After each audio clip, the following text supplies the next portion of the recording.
नित्यनेम करणे म्हणजे काय? नित्यनेम करणे म्हणजे सर्व काळ नित्यात राहणे.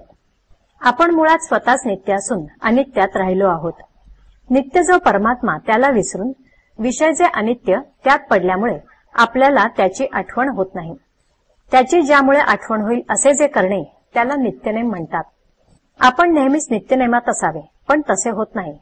म्हणून दिवसातून थोडा वेळ तरी त्याची आठवण होण्याकरता काही वाचन आणि वाचलेल्याचे मनन करावे, म्हणजे त्याची सवय होते. जो अखंड नामस्मरण करतो तो नेहमीच नित्यनेमात असतो. नित्यनेम खरा कोणी केला असेल तर तो ब्रह्मानंद बुवानीच.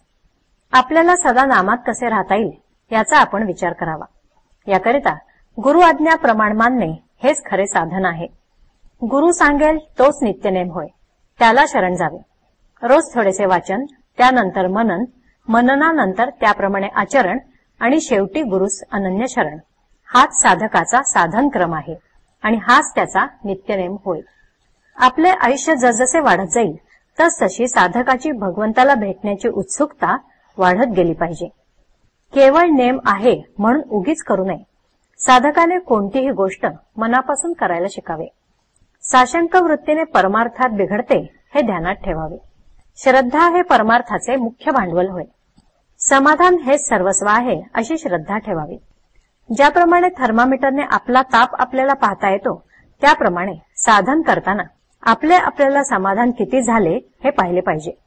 साधकाने जगातले दोष पाहू नयेत, कारण त्या दोषांचे बीज आपल्यामध्येच असते. लोकेशना मान फार घातक आहे. मोठमोठे साधक सुद्धा त्याच्या पायी अधोगतीला जातात. तसेच पैसा आणि कामवासना यांच्या मर्यादा ओलांडल्यामुळे मोठे साधनी लोक सुद्धा भगवंताच्या जवळ येऊन घसरतात. जगातले हे सर्व पाश आपल्याला बंधनात पाडतात. भगवंताचा पाश हाच खरा पाश.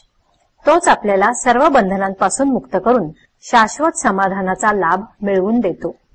जगाच्या मानापमानाला कधी भुलू नये. पैसा आणि कामवासना यांच्यापेक्षाही मान हा देहबुद्धीला जास्त चिकटून आहे. तिथे अगदी सावध असावे. जिथे आपल्याला मान मिळण्याचा संभव आहे तिथे जायचे टाळावे. टाळणे शक्य नसले तर हे भगवंताचे देणे आहे असे मनापासून समजावे. जो खरा मोठा असतो तो कधी मानाची इच्छा धरीत नाही आणि मान त्याच्याकडे आला तर त्याची क्षिती बाळगत नाही. आपल्याला मान आवडतो का ते पाहावे, म्हणजे त्यावरून आपल्या अंगी खरे मोठेपण किती आहे हे आपल्याला कळेल. जाता येता देवाला नमस्कार करावा, रामराम म्हणावे. भगवंताचे प्रेम एकदा लागले की ते पुन्हा सुटणार नाही. भगवंताचा पाश हा पाशच खरा, पण तो आपल्याला बंधनापासून मुक्त करतो.